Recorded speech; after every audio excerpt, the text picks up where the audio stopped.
নমস্কার বন্ধুরা, Piyali lifestyle with village ফুডে সকলকে স্বাগত জানাচ্ছি। আজকে চলে এসেছি আমাদের বাড়ির পেছনে বাগানে। আর বাগানে একটা কলা হয়েছে, কলাটা পারবো আর সাথে মোচা পারবো। কীভাবে রান্না করো পুরো ভিডিওটা দেখতে থাক। আর ভিডিওটা কিন্তু আজকে এইভাবে রান্না করলে খেতে কিন্তু দারুণ লাগে।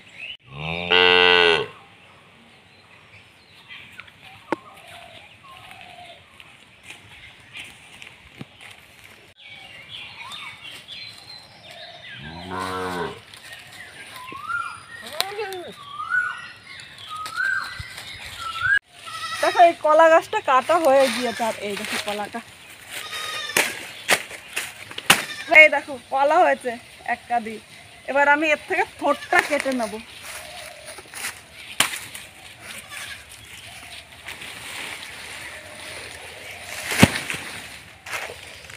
এই যে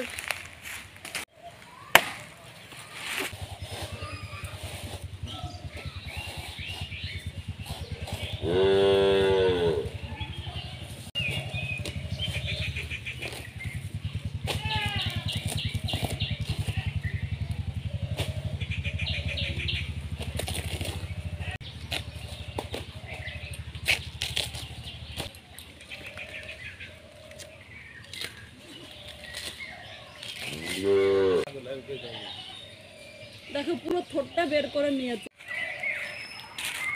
বন্ধুরা। থোড়টা নিয়ে তাহলে রান্না করা যায়। আর কিভাবে রান্না করছি পুরো ভিডিওটাই দেখো কিন্তু। আর এইভাবে থোড় রান্না করলে কিন্তু দারুণ লাগে। তাহলে চলো আগে রান্না করে যাচ্ছি। অনেকে থোড় খেতে চায় না, কিন্তু আমি আজকে একদম নতুন ভাবে রান্না করবো। এইভাবে রান্না করে দেবেন, যারা থোড় পছন্দ করে না তারাও কিন্তু বলবে এইভাবে রান্না করার জন্য। প্রথমে একটা পাত্রের মধ্যে আমি জল নিয়ে নিলাম। এবার থোড়গুলো কেটে নেব। একদম কচি আর গাছের থেকে পেরে এনেছিল।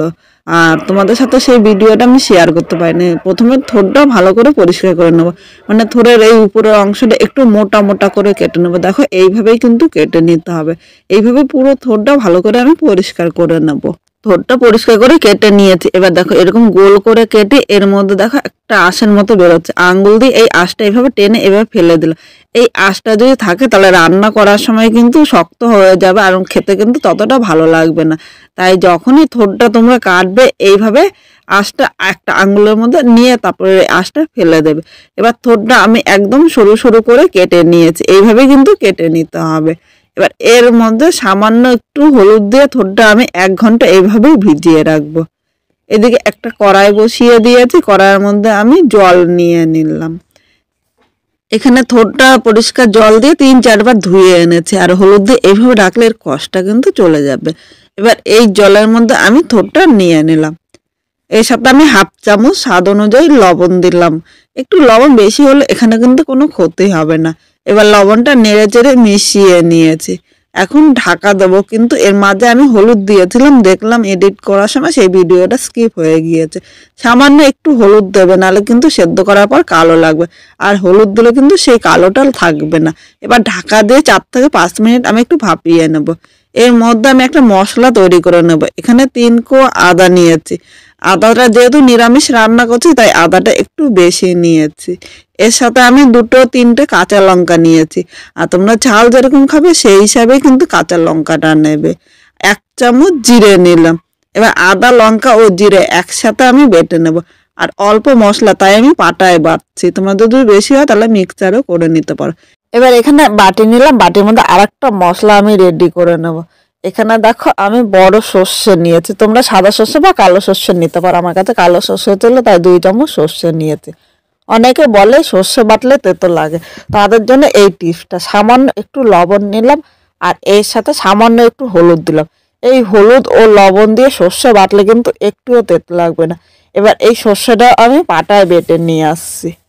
এখানে সর্ষেটা দেখো একদম মিহি করে বেটেছি। এইভাবে কিন্তু মিহি করে তোমরা বেটে নেবে। এবার আমি এখানে মাঝারি সাইজের একটা আলু কেটে নিয়েছি। এরকম ছোট ছোট করে ডুমো ডুমো করে কেটে নিয়েছি। আলুটা এক সাইডে রাখলাম। মোচাটা 5 মিনিট ভাপিয়ে নিয়েছি। এবার জল থেকে তুলে নেবো, এর থেকে বেশি ভাপাবো না কিন্তু। একটা শাড়ির মধ্যে রাখলাম, এইভাবে কিন্তু রেখে দেবো, তাহলে জলটা ভালো করে নিচে দিয়ে নিগড়ে পড়ে যাবে। এদিকে আবার কড়াইটা পরিষ্কার করে বসিয়ে দিয়েছি। এবার এর মধ্যে 2 চামচ সর্ষের তেল দিলাম। এই তেলটা দিয়েই কিন্তু পুরো রান্না করবো। যতটা পারবো তোমাদের সাথে অল্প তেল মশলায় রান্না করবো। তেলটা গরম করে নিয়েছি। এবার এখানে একটা শুকনো লঙ্কা সম্বাদ দিয়ে দিলাম, এর সাথে 1 চামচ সর্ষের সম্বাদ দিয়েছি। 1 সেকেন্ড ভেজে নেব। 1 সেকেন্ড ভাজা হয়ে গিয়েছে। এবার এর মধ্যে যে আলুগুলো কেটে রেখেছিলাম আলুটা নিয়ে নিলাম, এর সাথে সামান্য একটু লবণ নিলাম। এই লবণটা আলুর সাথে নেড়ে চেড়ে মিশিয়ে নেব। আর লবণটা দেওয়াতে আলুটা কিন্তু তাড়াতাড়ি নরম হয়ে যাবে। এবার মিডিয়াম আগুনে আলুটা 4 থেকে 5 মিনিট হালকা লাল করে ভেজে নেব।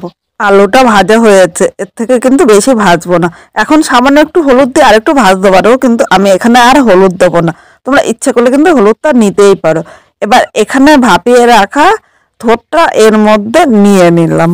এখন আলুর সাথে নেড়ে চেড়ে মিশিয়ে আর মিডিয়াম টু হাই আগুন কিন্তু করতে হবে, কারণ থোড়ের মধ্যে কিন্তু জল একটু ভাপ রয়েছে, তাই সেই জলটা কিন্তু ভালো করে টানিয়ে নিতে হবে। এইভাবে আমি আরো 2 থেকে 3 মিনিট থোর ও আলুটা ভেজে নেব। এখানে থোরটা ভাজা হয়ে গিয়েছে। এবার এই জায়গায় যে মশলাটা মানে আদা লঙ্কা ও জিরা বেটেছি, এই মশলাটা আমি নিয়ে নিলাম। বাটির গায়ে মশলা অল্প লেগেছিল, তাই বাটিটা ধুয়ে সামান্য একটু জল দিয়েছি, খুব বেশি কিন্তু জল দেব না। এবার এই জায়গায় আমি স্বাদ অনুযায়ী লবণ নিলাম। তোমরা কিন্তু খেয়াল করেছো আমি ভাজার সময় কিন্তু আলুতে লবণ দিয়েছি, আর এর মধ্যে কিন্তু আলাদা করে পরে লবণ দিইনি, আর হলুদ কিন্তু দিইনি, তাই হলুদ এই জায়গায় প্রয়োজন মতো দিতে হবে। মানে এই জায়গায় ছোট চামচের আমি 2 চামচ হলুদ নিয়েছি। এখন হলুদ ও লবণটা এর সাথে নেড়ে চেড়ে মিশিয়ে মশলাটা 4 থেকে 5 মিনিট কষিয়ে নেব। মশলাটা কষানো যত সুন্দর হবে খেতে কিন্তু ততটাই ভালো লাগবে। মিডিয়াম টু লো আগুনে মশলাটা কষাতে হবে। খুব জোরে আগুন দিলে মশলাটা নিচে দিয়ে ধরে যেতে পারে, তখন কিন্তু খেতে একদম ভালো লাগবে না। এইভাবে মশলাটা আমি কষিয়ে নেব। এখানে মশলাটা 5 মিনিট কষানো হয়ে গিয়েছে। এবার এই জায়গায় সর্ষে বাটাটা নিয়ে নিলাম।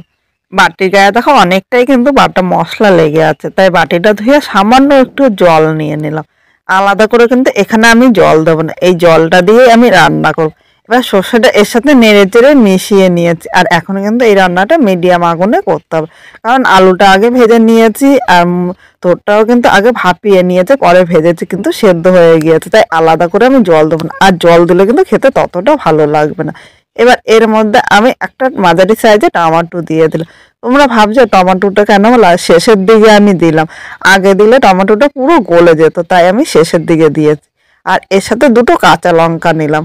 আমি আলাদা করে কিন্তু এখানে কোনো গুঁড়ো লঙ্কা ব্যবহার করিনি, শেষে একটু কাঁচা লঙ্কা দিলে এর গন্ধটা আমার কাছে দারুণ লাগে। এবার নেড়েচেড়ে মিশিয়ে আরো 2 থেকে 3 মিনিট এইভাবেই রান্না করে নেব। আজকে খুব সাধারণভাবে এই থোরটা রান্না করেছি। যে কোনো নিরামিষ দিনে এইভাবে রান্না করে দেবেন, যারা পছন্দ করে না তারাও কিন্তু বলবে বারবার এইভাবে রান্না করার জন্য। আর আজকে আমার এই রেসিপিটা ভালো লাগলে একটা লাইক শেয়ার ও কমেন্ট করবেন, সাবস্ক্রাইব করে পাশে থাকবেন, যাতে এরকম আরও নতুন নতুন ভিডিও তোমাদের সাথে শেয়ার করতে পারি। আর তোমরা যদি কোনো রান্না আমার থেকে দেখতে চাও অবশ্যই কমেন্ট করে জানিও কিন্তু। এবার নামানোর আগে একটু মিষ্টি দিলাম, যেহেতু নিরামিষ রান্না করছি একটু মিষ্টি না দিলে কিন্তু এর স্বাদটা ব্যালেন্স হবে না। অবশ্য তোমরা চেষ্টা করবে একটু মিষ্টি দেওয়ার জন্য। এবার চিনিটা এর সাথে নেড়ে চেড়ে মিশিয়ে আর 1 থেকে 2 মিনিট এইভাবে আমি রান্না করে নেবো, তাহলে কিন্তু চিনিটা এর সাথে খুব সুন্দরভাবে মিশে যাবে। 2 মিনিট রান্না করে নিয়েছি। এবার নামানোর আগে এই জায়গায় আমি 1 চামচ ঘি দিয়ে দিলাম। আমার মনে হচ্ছে এর মধ্যে গরম মশলা থেকে একটু ঘি দিলে খেতে কিন্তু ভালো লাগবে। এবার একটা পাত্রের মধ্যে নামিয়ে নিয়েছি। এইভাবে করে গরম ভাতের সাথে কিন্তু দুর্দান্ত লাগবে। আজকে আমি রুটি দিয়ে খাবো, আমার কাছে কিন্তু রুটি দিয়ে বেশি ভালো লাগে। তাহলে তোমাদের কিরকম লাগলো কমেন্ট করে জানাতে কিন্তু ভুলো না। পুরো ভিডিওটা দেখার জন্য তোমাদের অসংখ্য ধন্যবাদ।